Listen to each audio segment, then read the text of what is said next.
Olá pessoal, tudo bem? Aqui é Manuela Barros.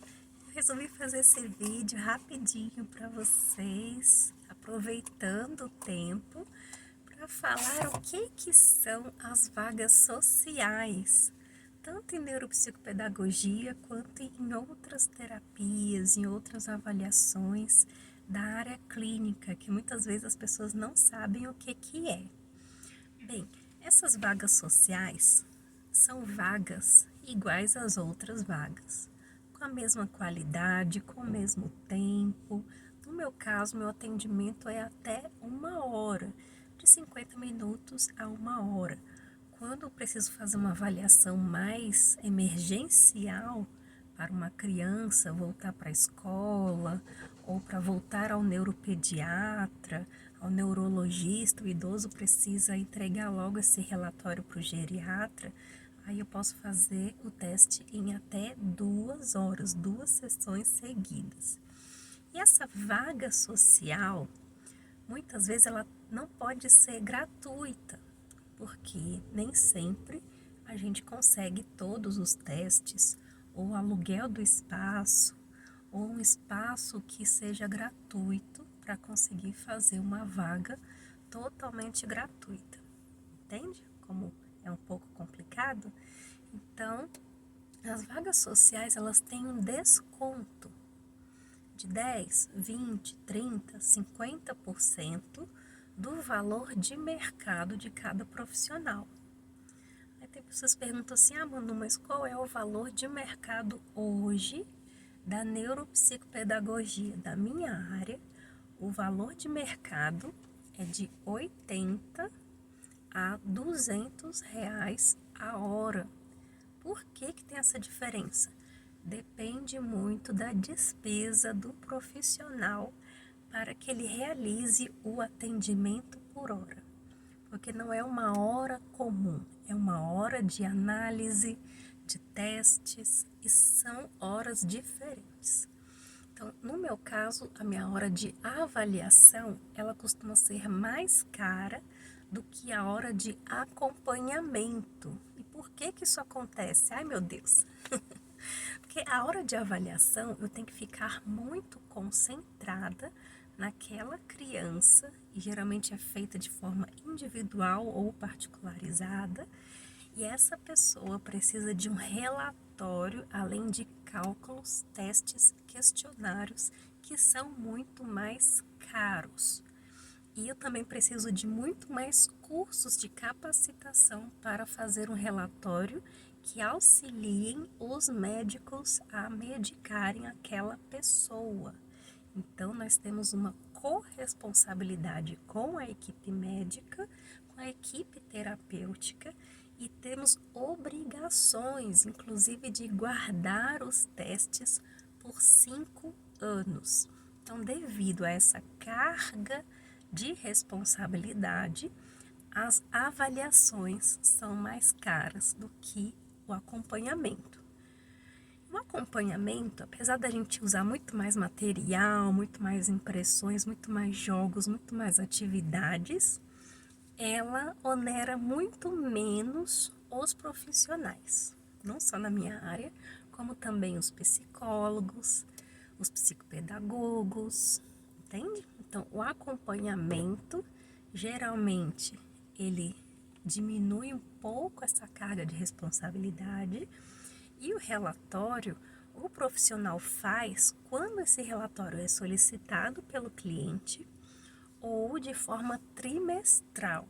No meu caso, eu faço o relatório trimestral, entende? Se o meu cliente precisar desse relatório antes, ele tem que pagar por esse relatório, porque já é 1 hora que eu vou tirar da minha vida particular para fazer a análise de todo o acompanhamento que eu estou ali realizando com a criança. Às vezes, em 1 mês, os pais já querem um relatório. Mas não é bem assim, você não vai fazer uma redação no meio da atividade que você está desenvolvendo com a criança. Então, esse relatório ele tem que ser agendado, ele tem que ser pago de uma forma particular, ou, né, no meu caso, eu boto o relatório dentro do pacote mensal e essa criança, ela vai ter todas as atividades impressas naquele mês, as atividades da plataforma digital naquele mês, tudo programado. E tem também um período em que ela precisa usar alguns jogos, de acordo com o seu neurodesenvolvimento, com o desenvolvimento da sua faixa etária. Então é muito importante a gente entender tudo isso, para não ser muito ignorante na hora que chegar numa clínica, na hora que você vê que, poxa, o valor de um circuito, o valor de um atendimento multidisciplinar é muito mais caro do que o atendimento de um profissional.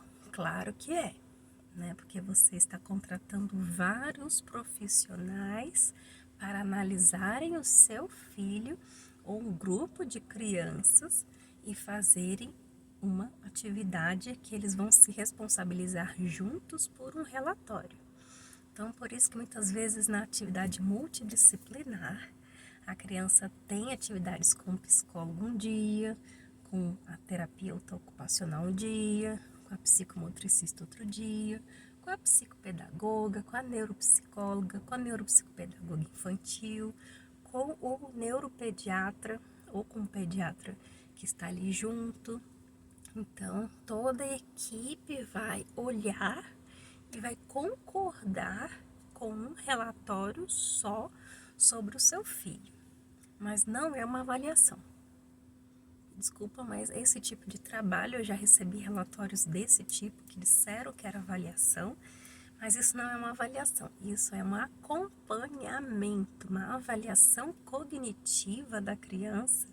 Ela tem que ser feita de forma individualizada, em um ambiente clínico, um ambiente fechado, sem muitas interferências externas nessa criança, que não altere sua condição, né, ou pessoa, né, pode ser criança, pode ser jovem, pode ser adulto, pode ser idoso, que não altere o seu sistema emocional, entendeu? De preferência, com medicação, se essa pessoa, com a medicação, ela consegue fazer os testes de uma forma melhor, porque ela vai estar inteiramente ela mesma para fazer as atividades, ou com o apoio de algum profissional. Então, muitas vezes fazer avaliação sem óculos não é uma avaliação muito fidedigna, mas se a pessoa sabe que está em avaliação e ela não leva o óculos, no caso de idosas, né, de idosos aí, não levam óculos para fazer o teste.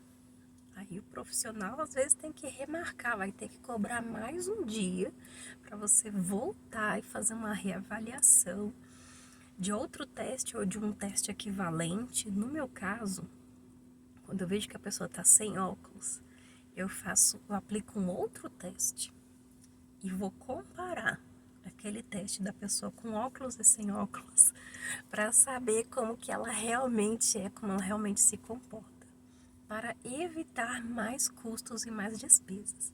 Mas sendo muito sincera, a qualidade do nosso trabalho vai fazer toda a diferença na quantidade de medicações, no tempo de uso dessas medicações, no seu neurodesenvolvimento, que vai ter uma resposta mais rápida por trimestre, do que você ficar querendo economizar, sendo que você vai gastar muito mais tempo, muito mais recursos lá na frente. E o pior, pessoas com transtorno não tratado costumam ter uma velhice mais dolorosa, seja com demência, declínio cognitivo, com dificuldades de convivência ou reaprendizagens.